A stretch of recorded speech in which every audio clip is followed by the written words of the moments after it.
Bem, primeiramente, boa noite aí, doutor Tiago. Nós vamos demonstrar aqui o nosso experimento, né? Nós vamos começar a apresentação. O André, ele vai iniciar a apresentação e nós faremos aí a complementação conforme necessidade. Seu microfone está fechado, André.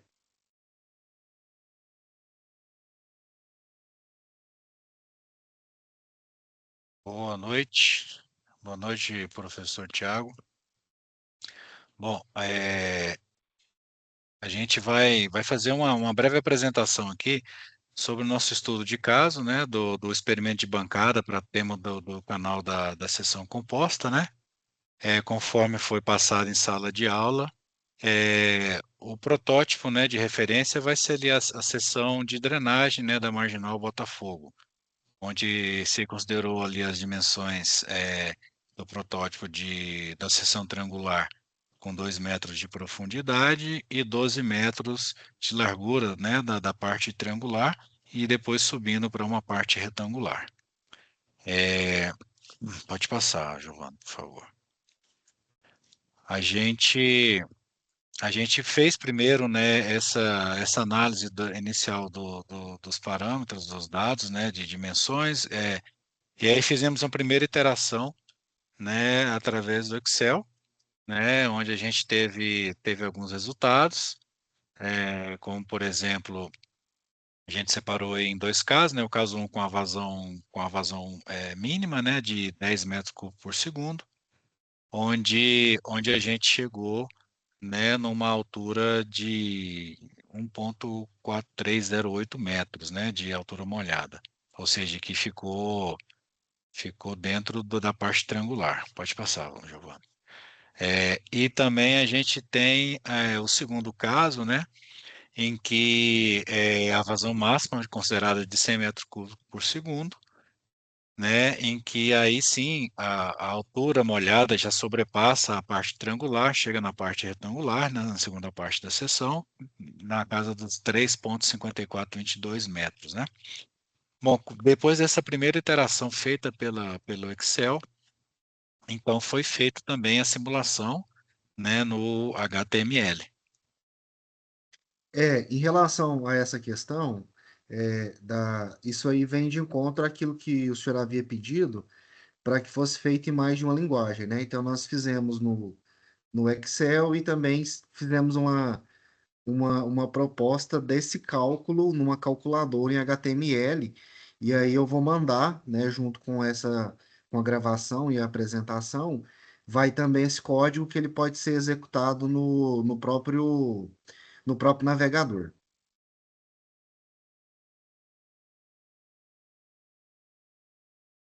É isso. Pode seguir, André.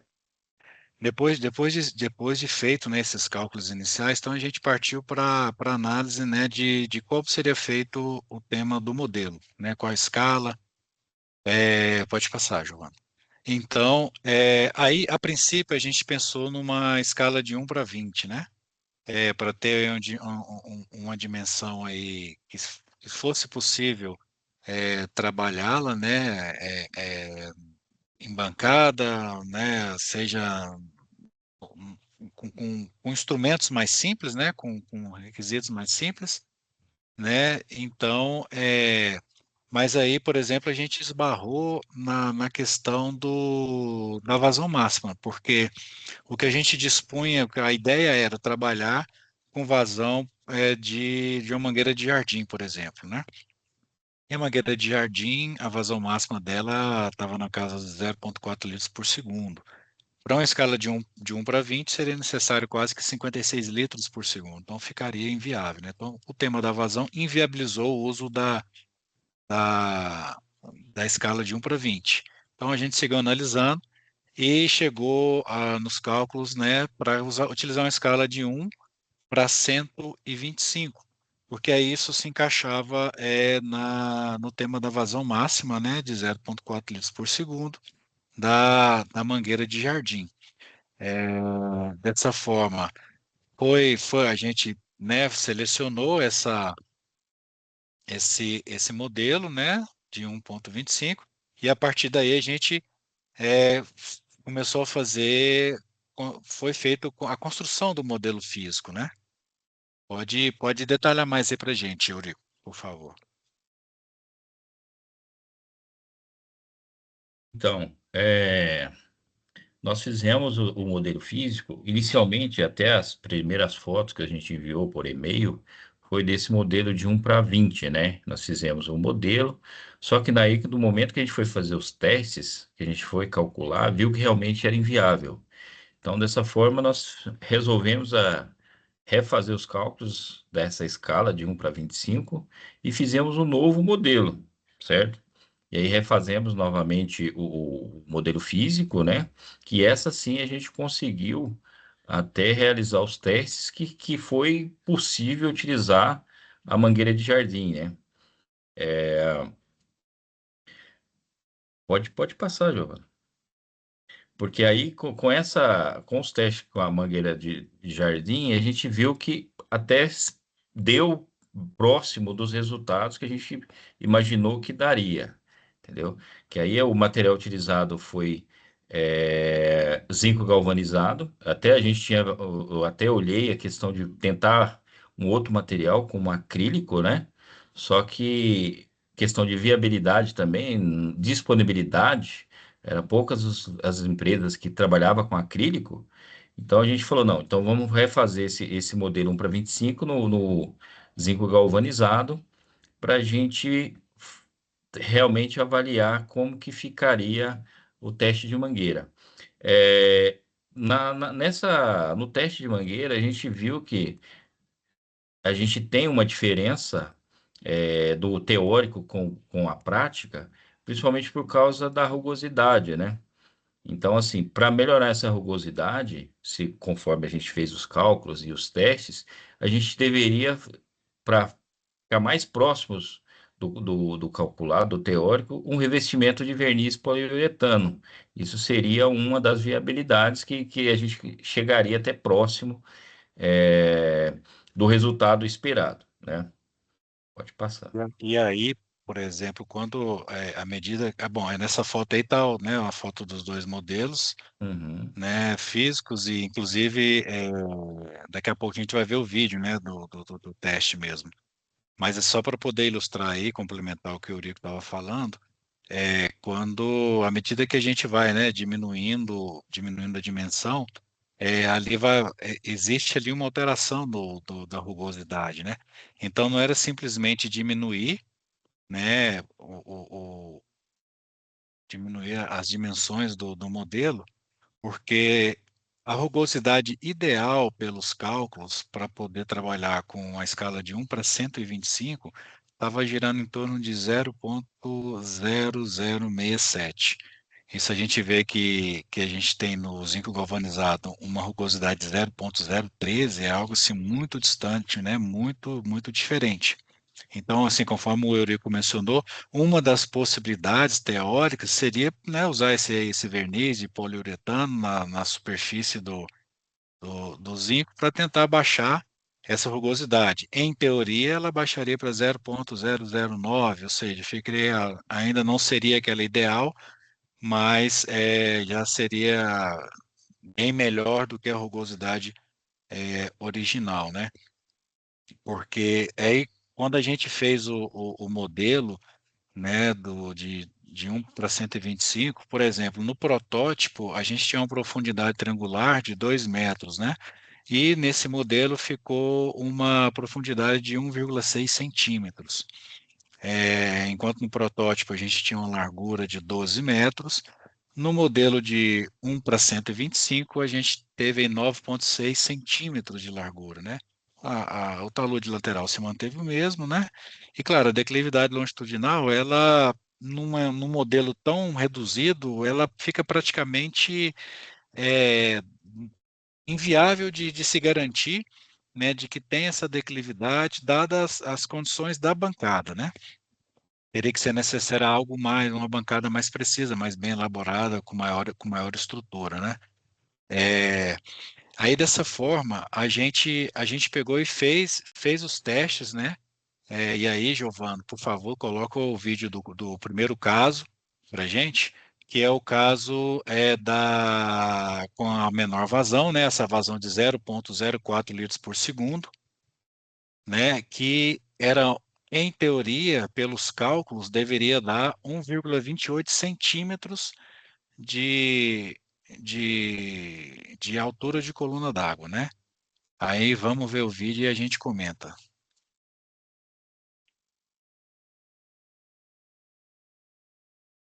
Só um momento que eu vou reproduzi-la aqui.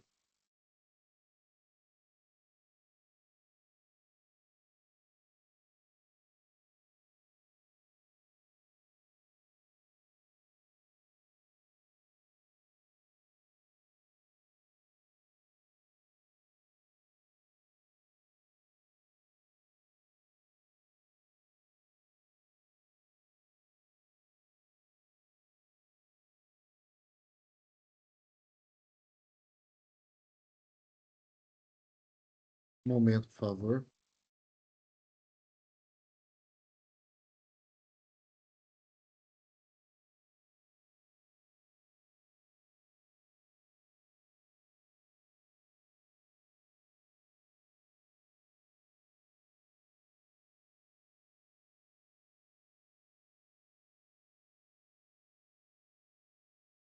Estão conseguindo ver o vídeo na tela?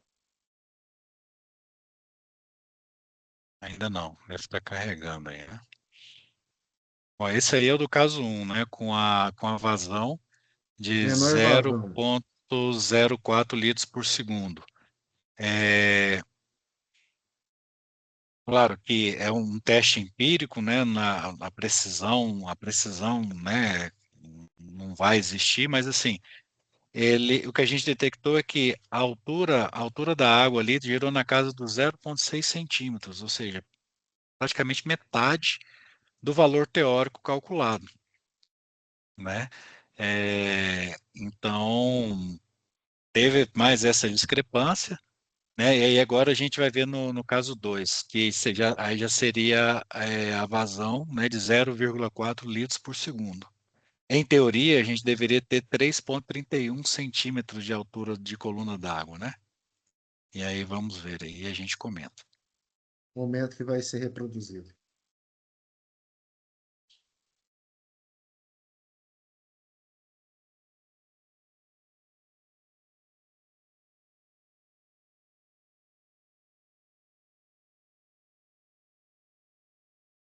Quando vocês verem a tela, me avisa, por favor. Carregando. Pronto, apareceu. Pode dar o play.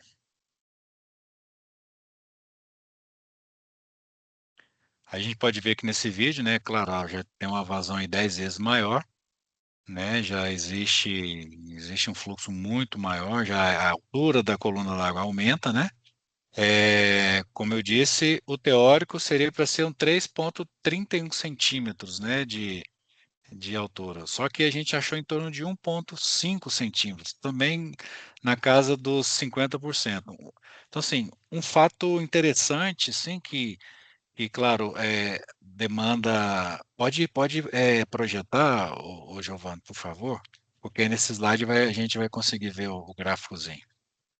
Um tema que desperta aí a curiosidade, que também tem que depois ser investigado, é que no caso 1, por exemplo, teve uma diferença de 53%, né? É o próximo slide. Teve uma diferença uma diferença de 53%, né, da elevação, e no segundo de 55%. Então, sim, foi uma coincidência ou é um tema que de fato, como tem como ser explicado, tem como ser investigado, sabe? E aí, com base nisso, pode passar. Com base nisso, a gente, né, quando conversa sobre as conclusões técnicas, por exemplo, o modelo em si, como foi utilizado, obviamente ele fica inviabilizado, né? Não é viável tecnicamente, né? Porque pegar o zinco pura e simplesmente e diminuir as dimensões, né, e fazer uma escala reduzida desse modelo reduzido, ele não produz valores, valores confiáveis, né? E aí, claro, essa discrepância de resultados, né, acabam que também não podem ser, não se pode utilizá-los como uma referência, né? Aí tem esses ajustes, né, possíveis, qual o Eurico mencionou, né, anteriormente, de poder usar esse tipo de poliuretano, ou às vezes uma tinta epóxi, ou então às vezes um outro material, como um acrílico. E a gente pode ver o seguinte, que no cálculo teórico, chegou-se a uma rugosidade teórica de que na prática ela é inviável. Então, assim, teria-se que alterar a dimensão, alterar o material, né? Então, assim, obviamente que todo modelo a gente tem suas vantagens e suas desvantagens, né? Por exemplo, esse modelo, por exemplo, é, ele te dá uma compreensão, te dá um insight, né, inicial, um controle, um tema de redução de custo, que com isso a gente pode detectar, poxa, não é simplesmente só diminuir o tamanho, não é simplesmente pegar um material qualquer. É necessário toda uma correlação de material, de viabilidade técnica, viabilidade econômica, de possibilidade de vazão, de se existe alguma forma de incrementar, de melhorar essa rugosidade, né? De melhorar os resultados. Obviamente que existe as desvantagens, né? Mas desvantagens, por exemplo, que ele simplifica a realidade, né? Ele depende muito dos dados de entrada para você ter resultados mais confiáveis, né? Mas de qualquer forma, é uma situação em que é possível tirar conclusões de que esse é um primeiro passo, né?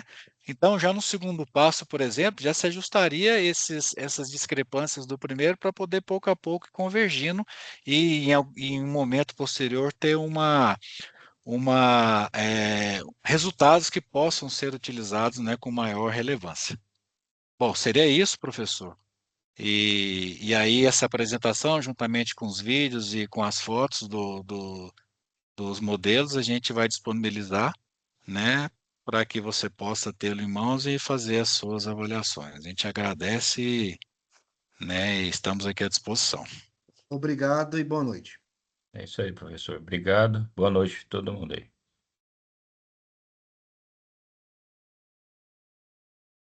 Pronto, parou de